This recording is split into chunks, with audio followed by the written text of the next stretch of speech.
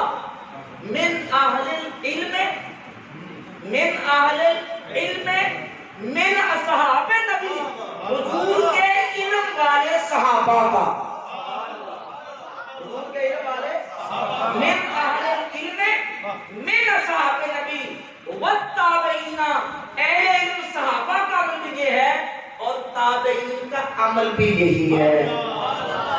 وسفیان و اہل کوفہ، فرمایا کہ اہل کوفہ کا اور امام سفیان ثوری رحمۃ اللہ تعالی کا عمل بھی یہی ہے کہ وہ شروع کے علاوہ باقی مقام پہ رفع دین نہیں۔ اب اہل علم صحابہ، اہل علم صحابہ، اہل علم آپ سمجھیں کہ اہل علم سے مراد کون ہوں گے؟ جو نبی کریم علیہ السلام کی صحبت دائمہ اور حضور کی جو ہے وہ ملازمت طویلہ سے شرفیاب ہوئے تھے۔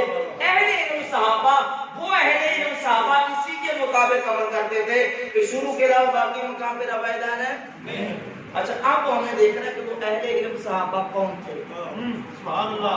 تو امام بخاری رحمۃ اللہ علیہ کے استاذ امام ابو بکر ابن ابی شیبہ اپنی کتاب مصنف ابن ابی شیبہ ایک جلد پڑھی ہے، یہ نیچے آگے امام بخاری کے استاد امام ابو بکر ابن ابی شیبہ المتوفہ 235 ہجری، ابھی بخاری شریف بعد میں لکھی گئی ہے، اس سے پہلے یہ کتاب لکھی گئی۔ سبحان اللہ۔ اب یہ تحقیق کے ساتھ 26 جلدوں میں کتاب چھپی ہے، اس کی جلد نمبر 2 ہے، اور اس میں امام ابن ابی شیبہ حدیث لے کے آئے اور وہ اہل علم ذرا سنتے جائے کون اہل علم ہے۔ یہ جلد نمبر 2 صفحہ نمبر 418 ہے اور حدیث کا نمبر تو جو کریں گے، حدیث کا نمبر ہے 2454، 2454 صحیح حدیث ہے۔ سنت سنیں، حدثنا یحیی بن آدم عن حسن بن عیاش عن عبد الملک بن ابجر عن الزبیر بن عدی عن ابراہیم عن الاسود قال صلیت مع عمر، اسود جلیل القدر عظیم المرتبہ تابعی، فقیہ اور بہت بڑے محدث اور امام اسود تابعی کہتے ہیں صلیت مع عمر، میں نے حضرت عمر کے ساتھ خود نماز پڑھی ہے، لم یرفع یدیہ فی شیء من صلاتہ الا حین افتتح الصلاۃ، میں نے جب حضرت عمر کے پیچھے نماز پڑھی تو جناب عمر نے بھی نماز میں شروع کے علاوہ باقی کسی مقام پہ رفع یدین نہیں۔ یہ کون حضرت عمر، اور کون عمر ہے کہ ماجہ اٹھائیں؟ حضور فرماتے ہیں اقتدوا بالذین من بعدی، ابھی بکر عمر، میرے بعد جس کی تم نے پیروی کرنی ہے وہ میرا ابو بکر ہے، میرا عمر۔ وہ عمر نماز میں شروع کے علاوہ رفع یدین نہیں کرتے۔ اور آگے چلیں، یہی امام ابن ابی شیبہ اپنی کتاب المصنف ابن ابی شیبہ جلد نمبر 2 صفحہ نمبر 416 حدیث نمبر 2457 روایت لے کے ہیں کہ ان علی کان یرفع یدیہ اذا افتتح الصلاۃ ثم لا یعود، مولا علی جب نماز پڑھتے تو نماز شروع کرتے وقت تو رفع یدین کرتے، ہاتھوں کو اٹھاتے، ثم لا یعود، پھر رکوع جاتے، رکوع سے اٹھتے، سجدے جاتے، سجدے سے اٹھتے، لا یعود، رفع یدین نہیں کرتے۔ حضرت عمر بھی نہیں کرتے، حضرت علی بھی نہیں کرتے۔ اور جن صحابی عبداللہ ابن عمر سے رفع یدین کرنے کی روایتیں کرتے ہیں یہ لوگ، اس میں نے روایت کرنے کا اور عمل کرنے کا فرق بتا دیا، جن سے روایتیں کرتے ہیں انہی عبداللہ بن عمر سے صحیح سند کے ساتھ، اور اس کی صحیح سند ثابت کرنا اللہ کے حکم سے ہماری ذمہ داری ہے۔ عبداللہ بن عمر رضی اللہ عنہ سے حدیث امام ابن ابی شیبہ لے کے آئے کہ مجاہد تابعی عبداللہ بن عمر کے شاگرد کہتے ہیں کہ ما رأیت ابن عمر یرفع یدیہ الا فی اول ما یفتتح، میں نے عبداللہ بن عمر کو نماز میں شروع کے علاوہ کسی مقام پہ رفع یدین کرتے نہیں تھے۔ حضرت عمر بھی نہیں کرتے، مولا علی بھی نہیں کرتے، عبداللہ بن مسعود بھی نہیں کرتے۔ یہی اہل علم ہیں جن کے بارے میں امام ترمذی کہتے ہیں وَبِهِ يَقُولُ غَيْرُ وَاحِدٍ، غیر و واحد کا مطلب کوئی ایک تو دو نہیں بلکہ غیر و واحد بے شمار من اہل علم من اصحاب نبی صلی اللہ علیہ وسلم، کوئی ایک تو ہے ہی نہیں جنہیں میں گنا، بلکہ کہنے جو شماروں کی دار میں نہیں ہے وہ صحابہ اہل علم جو نماز میں رفع دین آگے سبحان اللہ۔ تو یہ حدیث بحمد تعالیٰ نے روایت پر موجود ہے۔ اور آگے چلیے وہ تابعین، اور تابعین وہ ہیں جنہوں نے دین حضور کے صحابہ سے سیکھا ہے۔ جنہوں نے کس سے سیکھا؟ نہ گوگل سے، نہ انٹرنیٹ سے، نہ ویکیپیڈیا سے، نہ یوٹیوب سے، بلکہ صحابہ سے۔ جنہوں نے کس سے سیکھا؟ صحابہ سے۔ صحابہ سے دین سیکھنے والے ان کا ذرا عمل دیکھیں۔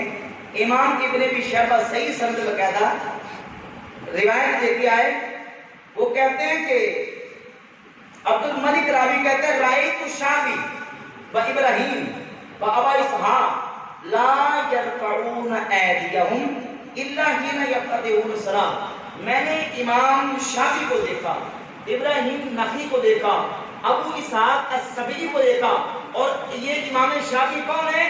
جنہوں نے 2.5 سال عبداللہ بن عمر سے دین سیکھا ہے۔ 2.5 سال عبداللہ بن عمر سے دین سیکھنے والے امام شافعی جلیل القدر تابعی اور امام ہیں، ان کو میں نے دیکھا، ابراہیم نخعی کو دیکھا، میں نے ابو اسحاق السبیعی کو دیکھا، وہ بھی نماز میں شروع کے علاوہ رفع دین نہیں کرتے۔ اور اگلا جملہ سن لیں، اگلا جملہ ہے کہ ابو اسحاق کہتے ہیں کانا صحابہ رضی اللہ و اصحاب علی لا یرفعون ایدیہم الا فی ابتداء الصلاۃ۔ کہتے ہیں کہ حضرت عبداللہ بن مسعود کے شاگرد ہوں، مولا علی کے شاگرد ہوں، اور امام بقی کہتے ہیں، فرماتے ہیں کہ مولا علی کے شاگرد عبداللہ بن مسعود کے شاگرد جنہوں نے دین عبداللہ بن مسعود سے سیکھا، مولا علی سے سیکھا، وہ بھی نماز میں رفع دین نہیں کرتے۔ کیوں؟ اس لیے کہ وہ کرنے والی روایتوں کو متروک سمجھتے تھے۔ کیا سمجھتے تھے؟ متروک سمجھتے تھے۔ پہلے کا عمل بعد میں نبی پاک صلی اللہ علیہ وآلہ وسلم نے ترک تمام کو متروک سمجھتے تھے۔ یہ تو ایک حدیث ہے، اور اللہ کے فضل و کرم سے حضرت سیدنا عبداللہ ابن مسعود رضی اللہ تعالیٰ کی حدیث کے ساتھ ساتھ حضرت سیدنا براء ابن عازب رضی اللہ تعالیٰ کی حدیث مسند ابی یعلا میں امام ابی یعلا اپنی اس کتاب میں لے کے آئے کہ سیدنا براء ابن عازب رضی اللہ تعالیٰ فرماتے ہیں، حدیث نمبر 1692، رأیت رسول اللہ صلی اللہ علیہ وسلم رفع یدیہ حین استقبل الصلاۃ، حین استقبل الصلاۃ، جب رسول اللہ نے نماز کو شروع کیا میں نے خود حضور کو نماز پڑھتے دیکھا، رأیت بہا میں ہے قریبا من اذنیہ، حضور کے یہ انگوٹھے کانوں کی لو کے برابر ہو گئے، ثم لم یرفعہما، پھر پوری نماز میں اللہ کے رسول نے رفع یدین نہیں فرمایا۔ براء ابن عازب نے خود دیکھا، عبداللہ ابن مسعود رضی اللہ تعالیٰ خود حدیث بیان کرتے ہیں، اور عبداللہ بن مسعود وہ صحابی، یہی امام ابراہیم نخعی تابعی کہتے ہیں۔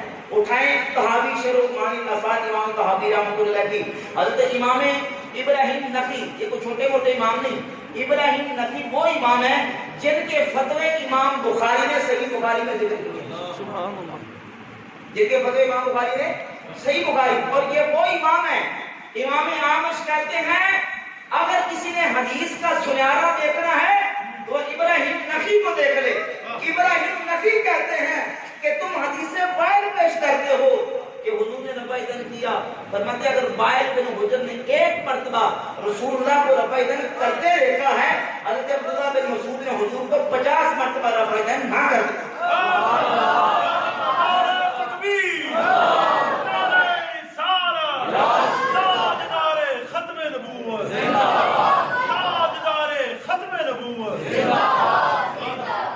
حدیث کا سنارا کہتا ہے کہ اگر وائل بن حجر نے ایک مرتبہ دیکھا ہے تو ابن مسعود رضی اللہ تعالیٰ نے 50 مرتبہ حضور کو رفع یدین نہ کرتے دیکھا۔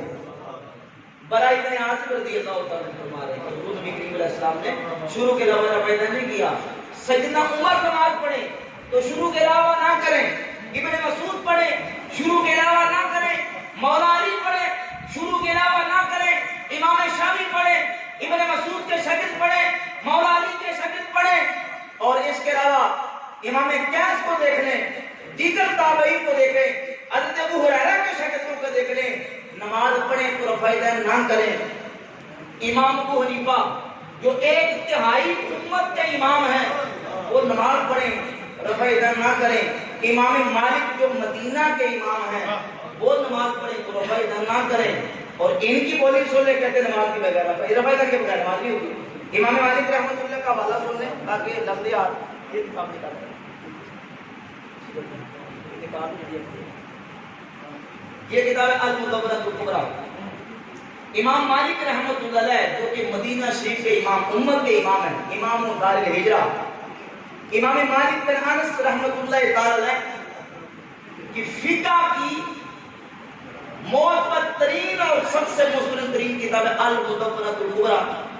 یہ دار الحدیث القاہرہ مصر سے چھپی، جلد نمبر 1 اور صفحہ نمبر 118۔ باب کا نام ہے رفع الیدین فی الرکوع والاحرام، یعنی نماز کے شروع میں رکوع کے وقت رفع یدین کا بیان۔ قال مالک لا اعرف رفع الیدین فی شیء من تکبیر الصلاۃ لا فی خفض ولا فی رفع الا فی افتتاح الصلاۃ۔ امام مالک کہتے ہیں نماز کے شروع کے علاوہ رکوع جاتے، رکوع سے اٹھتے وقت، اونچ نیچ کے وقت میں رفع یدین کو جانتا ہی نہیں۔ کون کہہ رہے ہیں؟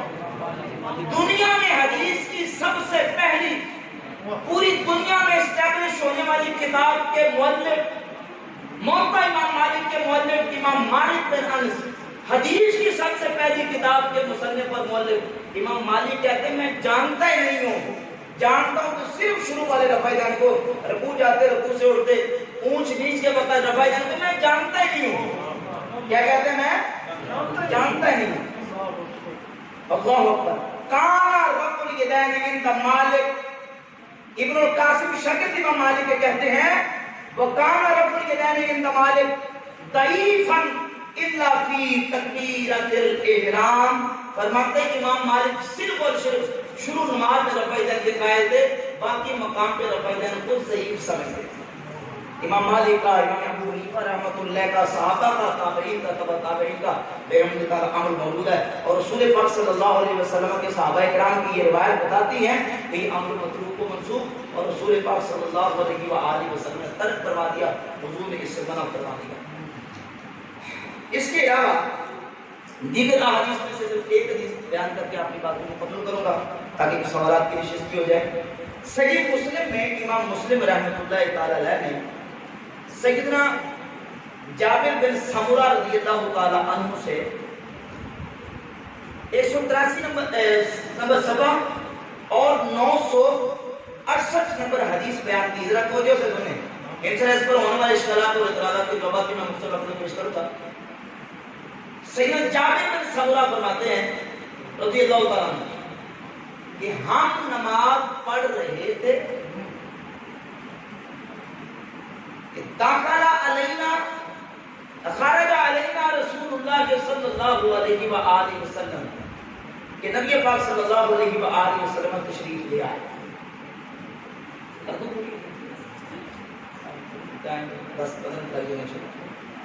فرمایا کہ ہم نماز پڑھ رہے تھے کہ حضور تشریف لے کے، ایک حدیث یہ ہے تو جو کر رہا ہے، ایک حدیث ہے